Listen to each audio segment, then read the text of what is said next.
Hello and welcome to another episode of Untitled KKP Show. I am back after a week-long hiatus or break. In case you didn't know, we've got 100k subscribers. Thank you so much for subscribing to us. I also went on a bit of a vacation, just to check out Penang and see where it is. I just went to meet some friends and of course relax the day away. And even that, I actually did some videos here and there. I guess no rest for the wicked, as they say. But for the most part, I did relax a lot. Yeah, so I would like to... Yeah, so maybe... Let's see, I could kill some time talking about maybe Penang. Talk about what we'll be doing this week. And also talk about maybe some of the content that came out, some of the news that came out a couple of days ago. Yeah. Right, okay, let's go in order. Penang was great. Good vacation right there from the 6th to the 12th. Really enjoyed myself over there. Went off to Batu Ferringhi. Really awesome place to be at. Like, relax right there. Went to a really sweet hotel with a nice view. It was, it was a hotel. It was a Hard Rock Hotel, by the way. It was very noisy. Yes, I mean, for the week, even if it's like not a school holiday, it is a very noisy hotel. I mean, it was fine from the morning and the nighttime, but in between, you got the children and the middle-aged folks and the parents and the families all out, whether it's the weekday or the weekend. Yeah, it was pretty noisy, but at the same time, at least I know when to actually get out and stay in the hotel and, drive out to check out Georgetown and the rest of the island. Yeah, that's what I did. Maybe in order. Met up with some friends, ate food, Georgetown, that's mostly there. Saw the Georgetown Festival. I actually went to the town hall, checked out the sites there. Basically, they had like a projector animation show happening that was displayed onto the building itself, and that lasted for about a couple of hours because I was just so tired for the entire day, just exploring the town and just chilling out. I think I tuned out after like maybe 30-40 minutes. Got out, got stuck in the jam, went back to Batu Ferringhi and just chilled out. The hotel I was in, like I said, there was so many spots to just, have a drink, go to the cafe, and then just walk out to where all the restaurants are just outside of the hotel, and then just check out the nightlife, which is pretty bustling, that's for sure. There was even like a live band that performed at the lobby and also in the cafe. The cafe band wasn't so hot, but the lounge band was great. Lounge band only performed on the Friday and Saturday, so you had to be there around a particular time, which is about 6 to 9:30. So I managed to reach back in time just to catch the last part of the band performing. I think I just did the holiday thing. Swim around, check out the beach, had a lot of great food. Seafood over there is great. On the last day itself, before I went back on the 12th, I drove there, by the way. About on the 11th, I checked out the rest of the island. So I went from the west side, northwest, went down, checked out the windy roads. It wasn't really pleasant driving around that road. It was very narrow and narrow. Checked out the fruit farm, had some, let's see. Oh yeah, I checked out the butterfly farm, which also had like a reptilian, amphibian farm thing over there. They kept the animals. Really cool, really. And even the display for the children and for the education side of things, that was also really nice. The way they actually laid it out and had the speakers and everything and all the info laid out, all really bright and nice. A lot of money has been put inside the Penang education sector for this butterfly farm. Yeah, really beautiful stuff. Checking out nature and also driving around the island per se. Also had some really good seafood at the southwest side of the island. So this is basically like a 5-minute drive away from the Lexus Hotel that's on the south side.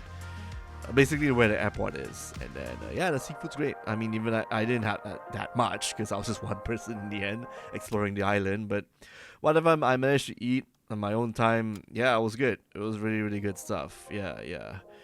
The prawns, squid. Yeah, lots of good stuff. Overall, it was a great holiday. I like to talk about that because it's not every day I get a chance to check out the beauties of Malaysia. We have a pretty kick-ass bunch of beaches and a lot of sun and a lot of nice places to check out away from the city, mind you. So it's not just KL that's a hotspot. You also got Cherating. You also got maybe not so much Port Dickson. And it's an hour's drive. It's very short to get to, but it's, I don't know, I just can't handle the flies and the compactness and how loaded the beaches are there, especially during the weekend. Compare that to maybe Terengganu area and maybe the Alor-Setar and Desaru South, which is Johor, and also Penang and Langkawi. Those places would be the bomb to check out. Just, you just gotta invest time in either spending a couple of hours driving to those spots, or getting a plane or chartering a plane, or buying air tickets and whatnot. It's just a lot of planning, but at the end of the day, yeah, it's all worth it if you can get some time off to check out these beaches. Yeah, you got a lot here, to be honest. You don't actually have to fly out to Thailand or whatnot. Like, save a bit of money, just drive out to where the riches are on the island, on the country that you're in. Or if all else fails, just go to Sarawak. Sarawak is also awesome to check out too. Yeah, I did manage to take a break at Sarawak, although that's more of like a personal errand I had to run, but Sarawak itself was really cool. Yeah. Yeah, let's move on to some business. So what we'll be doing this week is, yeah, we got a pretty big game we are covering. It's just that we cannot talk about it until next week. And this week itself, we got some nice news. Arc System Works actually showcased a bit of Lucy's gameplay. The Cyberpunk Edgerunners character, who will be guest starring in Season 4 of Guilty Gear Strive. Season 3 of Guilty Gear Strive. One of the seasons, yes. The current season right now, the one that has Venom, Queen Dizzy, yeah, and Unica. So those characters, and then Lucy will be the next and final character of that particular DLC. So Arc System Works actually showcase her fighting style. She is a mid-range footsie character, mid-range with her mono-wire attacks and her slide kick and her gun. She actually takes out the Unity pistol from Cyberpunk, a gun I started out with at the start of the game. And yeah, she just goes to town with her mono-wire stuff, and she has one of her overdrives lets her hack her opponent, and then after like a second or two of cooldown of activation, the debuffs actually activate on the opponent. So they basically have their wrist increased when blocking attacks, or they just, any hit they get is a counter hit. So that obviously puts Lucy in a very positive state. So you debuff enemies, and then when she actually hits enemies with her mono wire, she actually puts them in like a hack static state, which means that you can actually juggle them as long as they're in that state. So you try to hit them once, whether they're blocking or not, and then when they get hit again, you actually do combos as if they were on a counter hit. So having her up close or at least mid-range would be the best way to have Lucy around to fight opponents.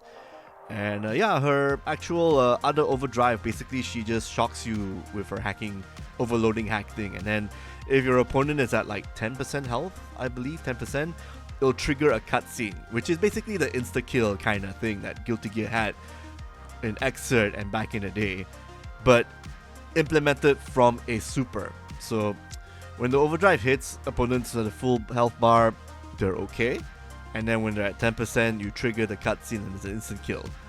So really cool that, Guilty Gear Arc System Works is bringing back insta-kill, sort of, the astral finishes per se.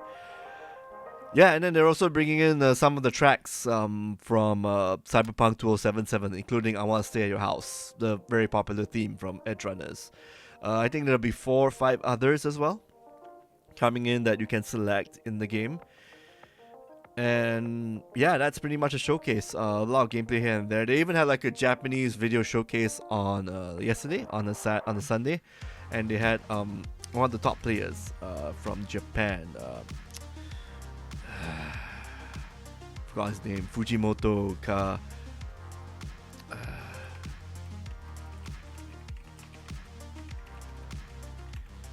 I will get back to you on that. Kawaneko. Fuck. All these Japanese names, what the fuck, man? Kazunoko, that's his name. Kazunoko, that's his name. Yeah, so one of the players they featured on the official stream on Sunday was Kazunoko. he was playing, trying out Lucy and also playing as her in arcade mode. They showcased a bit of gameplay here and there. Really, really cool stuff. And the story mode for Lucy is gonna come in like 3 chapters. You're gonna unlock the first, and then the second, and then the third, and then you get to choose the endings and whatnot. We'll see how that plays out because she's coming out pretty soon on the 21st of August. If it's on GMT plus 8 time, it's gonna be 4 p.m. She's gonna be available, or rather, they will have the update launch at 3 p.m. and then she'll be available later. She'll be available to play, but then the online play will be only unlocked about after a couple of hours. Server maintenance and shit, yeah. So 21st August, that'll be the time when people get to play Lucy in Cyberpunk, in Guilty Gear Strive, along with the new updates and the new moves for characters for Guilty Gear Strive. It's character changes and whatnot people will be excited about. So we will be checking out Lucy, of course. So stay tuned to our YouTube page. And yeah, anime related stuff, of course. Animangaki is happening on this Friday from the 22nd to the 24th. That's going to be a lot of stuff happening. We have Studio Orange, who will be talking about their Trigun Stampede. That's the highlights. Love and Deep Space will have its own booth. Infold, the developers, are going to showcase their Boy Love game on, at the showcase itself. That'll be interesting to photo. Probably see half naked men hanging around there. Let's see what else we got. Chocho Haken, one of the more top level cosplayers in the world. He's gonna be judging a panel, of course. Oh, and Aya Hirano. I mentioned Studio Orange is popping up. They're gonna be talking about Trigun Stampede and maybe Trigun Stargazer. That anime 3D show turned out pretty alright, despite a lot of people like me bickering about it not being 2D and classically animated. But some changes have to be made, and it does look alright. Aya Hirano, who is known for voicing Haruhi Suzumiya in The Melancholy of Haruhi Suzumiya, and a lot of other characters following suit. She will be appearing, she'll be doing a talk show on the stage, and the media will be interviewing her. Those articles will be out, by the time Animangaki is done and over with. It will be pretty cool to talk about it on the show next week. I'll be checking it out on the media, and we'll just see how that goes. I'm looking forward to taking more photos, checking out what's going on. It's going to be like a busy few days, like probably Friday, Saturday, and yeah, Sunday will be the big day. But Friday, Saturday will be like, I just come down there and then probably bail out like halfway through because I've got more than enough in the morning. Yeah, it would be pretty cool. MIT Photography, Yoshihiro Watanabe. The Studio Orange guys would be Yoshihiro Watanabe, Kenji Muto, the Aridarion Knight, KNITE, Shukobu, and Shunsuke. But the folks that people will be more interested in would be like Yoshihiro Watanabe and Kenji Muto of Studio Orange for Trigun Stampede and Trigun Stargazer. Haken, of course, would be a good cosplayer for people to check out, and Aya Hirano. People want check out that international star to either sing or maybe do some VOs or, do whatever she is contractually obligated to do. So yeah, it'll be a pretty cool showing. And then there's also going to be a fighting game tournament hosted by Insert Coin. They'll be doing a Street Fighter 6 and a Tekken 8 tournaments. Go check that out. You should be able to apply right now if you haven't. So they'll be happening from Friday till Sunday. So if you actually are participating in the tournament, you get to enter the Animangaki for free. Well, maybe not for free. You gotta pay a little extra, but it's about the same as paying for a ticket, basically. A little extra. Like, you get a tournament. You might win a tournament, who knows? Yeah. And then just go from there. And beyond that, you got the Animangaki Idol. You got people performing and showcasing music, singing, Artist Alley, art competition, community hall, cosplay alley, and a lot of stuff here and there. We all good. Yeah, so... Oh, and if you actually get to see me running around at the show floor, do say hi and do subscribe to our YouTube channel. Thank you again for checking out our stuff. So, yeah, let's see what else we got. And of course, for this week, we are going to be doing the Gamescom's coverage. That's happening on the I believe that'll be on the 20th of August. 20th August, 21st, there'll be the Xbox showcase for Gamescom. We'll be checking that out in the morning, and then we'll talk about it as soon as the showcase is done. Just our thoughts here and there. So look forward to those videos, definitely. I don't have any predictions because, again, I don't know what is going on with the game stuff. I mean, all the stuff that we've covered, like the games that we reviewed, all that have been done. There's not going to be much that's going to be announced. I mean, we've already mentioned the games that we've talked about back in the day during the Summer of Gaming stuff and even prior to that. So I don't think there might be much surprises popping up at Gamescom. I could be wrong. So we'll see how that goes. Gamescom on the 20th. Gamescom. Maybe I should go check out the post I did. Just give me a second, yeah? Here we are. August 16, posted pretty early. So, Gamescom opening night live on the 20th of August, 1:30 a.m. That's a live stream. Xbox live stream is on the 20th August, 9 p.m. and 21st August, 9 p.m. And Level Infinite will be having a showcase on the 21st of August, 12:30 a.m. So that's a lot of stuff we're going to be doing, pretty much. Yeah, leading up to the Lucy update. So that's our plans. You'll be checking out more videos from us soon. And yeah, I guess at this point in time we could talk. I guess you could cap off like this little quick recap with whatever we've done.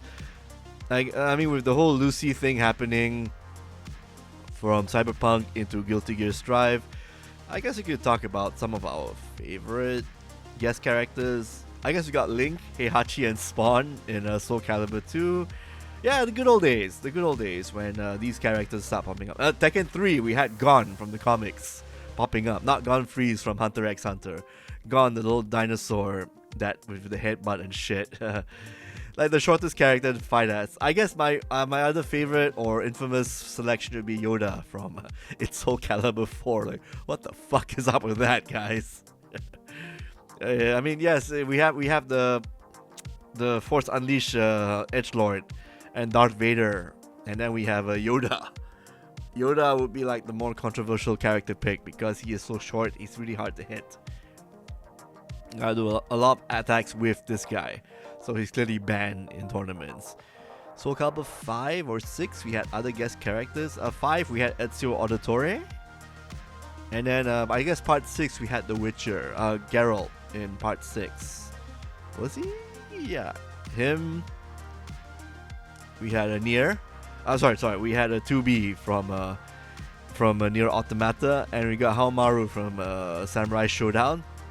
Awesome guest characters. And Samurai Showdown. Speaking of which, 2019 we had Baiken popping up, and then some For Honor guy, the For Honor Templar, and we got that character from Honor of Kings popping up, the Rabbit Girl. Yeah, really odd selections and picks. Oh my god, Fatal Fury would be the latest one. We had Salvador Nochi and Christine, the rapist, alleged rapist, Cristiano Ronaldo popping up. And then of course we got Ken from Street Fighter 6 and Chun-Li from Street Fighter 6 popping up. Yeah, so many guest characters. I mean, this is nothing really new, if we're being honest. Yeah, I mean, Smash Brothers would be the pinnacle of guest characters, but I don't know, isn't that a fighting game that people don't play anymore, or rather a 2D platformer game that people are trying to stay away from because of a lot of pedophiles touching the game as we speak? Alleged pedophiles, yeah, and people who don't shower, of course. That is it for our little tiny segment for Untitled KKP Show. We're gonna have more videos popping up on the Gamescom period, which will be on the 20th, 21st onward. So look forward to those. Our hot takes most likely, and go from there. And that is it for me. If you like this little segment, do check us out. Do subscribe to our channel. Keep the 100k subs thing going. We post new content every week. And that is it from us. Check out our website, Twitter page, X page, YouTube page. Yeah, and that's it. And see you next time. Bye bye.